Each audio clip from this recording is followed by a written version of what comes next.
On ADV Fest. It was awesome. This video, I'm going to take a look at the area surrounding the Get On ADV Fest, which was at the Buffalo Chip. Already gone into the Buffalo Chip, the accommodations and food and everything, but this one's going to be looking at what's around there.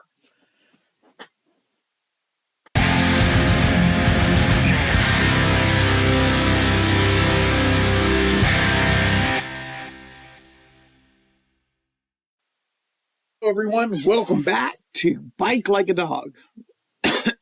Sorry, I am getting over an illness, and I'll cut out the coughs, but be sure to like and subscribe. Be sure to like and subscribe before you leave. This is one of a series of videos that I'm making to cover the ADV Fest in Sturgis, South Dakota. That was in July of 2025. But instead of trying to do one mammoth video, I thought it'd be better to break it up into smaller chunks so people can pick and choose what they're interested in. This particular one is about what's around the Get On ADV Fest. You know, what's the area? Where is it? Now, first, let's talk about Sturgis, South Dakota.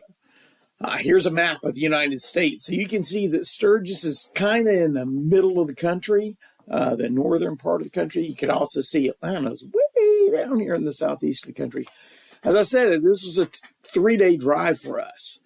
Now, I know not everybody is from the United States watching this, so I figured, why not give a map, give you an idea of where this is. In fact, I know we had at least one rider from New Zealand who came to the event, and I thought it was a long way from Atlanta. I don't think he rode his bike all that way, though. All right, first, a little bit about Sturgis itself. Man, I have never been in a town that lives, breathes, eats, sleeps, and just is completely embedded in motorcycle culture the way Sturgis is. They have a large Harley-Davidson dealership in a town with a population of just over 7,000 people. And that's in addition to this gigantic Harley dealership just south of them in Rapid City, which is probably the largest one I've ever seen. Of course, I haven't been to all that many, but still.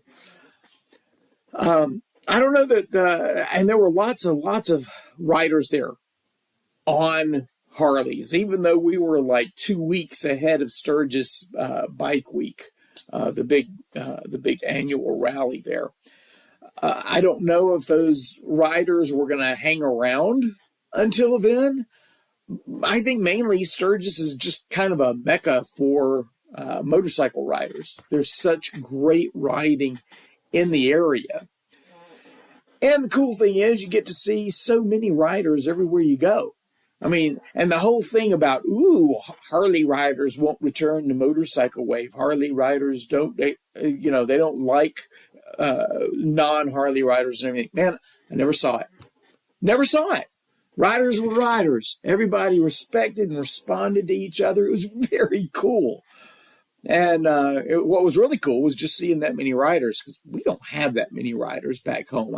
I can ride for an hour and a half, and if I see two motorcycles on my trip, that's a big ride. Okay, now let's talk about the area. As you can see on the map, Sturgis is north of Rapid City. It's east of Deadwood. To the west is the Black Hills National Forest, and down in the southeast corner of the Black Hills National Forest, you can see Custer State Park. For anyone not familiar with Deadwood, there are a number of movies and shows, series, and everything about Deadwood, the people who lived there, people like Wild Bill Hickok, Calamity Jane, people like that. Very big in Western lore. And having grown up in the 60s, I was, what was on TV was a lot of Westerns and everything. So these were just common names to me, common figures that I thought were very cool growing up. Was really surprised as I'm sitting there talking to my son as we're sitting in Deadwood, And I said something about Wild Bill Hickok, and he's going, who? I was like, are you kidding me? You don't know who Wild Bill Hickok is? How about Calamity Jane? No. Wyatt Earp? No. Doc Holliday? No. I was going, oh my gosh, I got to show this boy some movies. Anyway, as for Custer State Park, that is a great place to go. You want to see wildlife like buffalo or bison, prairie dogs, bighorn sheep. I mean, there's a lot of different kinds of wildlife down there. We saw prairie dogs and buffalo. I'm afraid the bighorn sheep eluded us on this trip, but we did see some deer. There are also several incredible roads for riding in the Black Hills National Forest and Custer State Park. You got the Needles Highway. There's the Iron Mountain Road. I mean, the whole National Forest is really just one scenic view after another. Every time you go around a corner over a rise, it just seems like you're exposed to this whole new vista. Also in the Black Hills National Forest, you've got Mount Rushmore and the Crazy Horse Memorial. Highly recommend both. Mount Rushmore was quote-unquote completed many years ago, but in actuality, it wasn't really completed so much as they just kind of stopped work when the artist passed away. Originally, it was supposed to be more than just the busts. It was supposed to be more like 3/4 length engravings of the presidents. But anyway, the Crazy Horse Memorial, on the other hand, is continuing to be carved to this day. They are still working on it. I went out in the early 2000s and saw it, in its earlier days, and it was really interesting now because it's so much farther along. So this will be something that where year after year, decade after decade, you can see the progress as they work on different portions of that carving. That one, it may not even be finished in my lifetime. But if you want to if you want to see something that you can measure year after year and kind of share with your kids and grandkids even maybe, that's a good place to go. If you go east of Rapid City, you end up in the famed Badlands of South Dakota.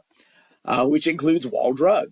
As I said in a previous video, Wall Drug is a phenomena unto itself. And I included a link in that video. I'll include one in this one too.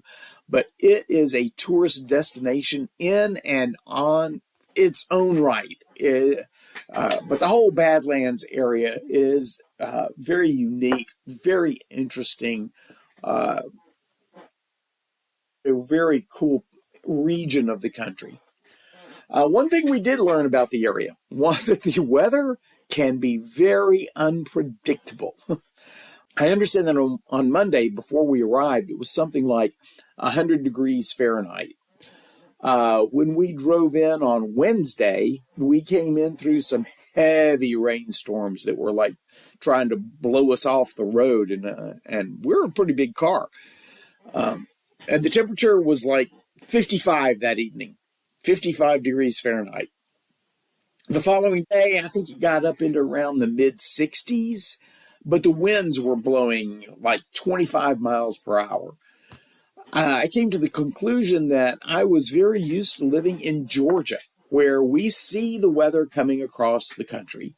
Before it hits Georgia, it's already gone through Texas, Louisiana, Mississippi, Alabama. We have a pretty good idea of what's coming our way by the time it gets there.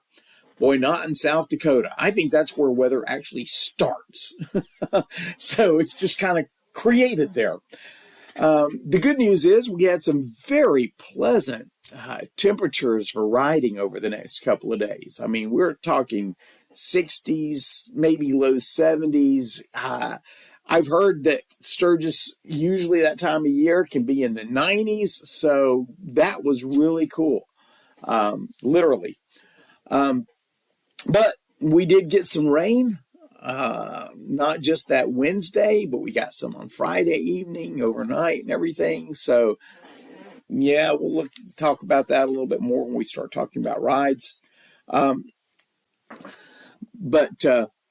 for the example that I have, is that on Thursday it was sunny, windy, those 25-mile-an-hour winds. But if you drove, one of the things we did discover was the weather in the Buffalo Chip and Sturgis is not necessarily the weather in the Black Hills. For example, on Thursday it was sunny and windy in Sturgis, with those 25-mile-an-hour winds. But when you drove into the National Forest, the wind disappeared. And as we drove over to Mount Rushmore and Crazy Horse, we ascended up into the clouds, which meant that, unfortunately, we were unable to see the Crazy Horse Memorial this year. What was cool was they did give you a return ticket. If you could pay half price, and you got a return ticket good anytime for the next 7 days. We got one, but ended up not being able to return. We also didn't go see Mount Rushmore because it looked like it had the same basic weather as Crazy Horse, and we didn't want to spend the extra time going over that way and only find ourselves staring into the fog again. So, as my son said, hey, we can ride our bikes down there next year to see it. I like that attitude. I like it when he talks about next year.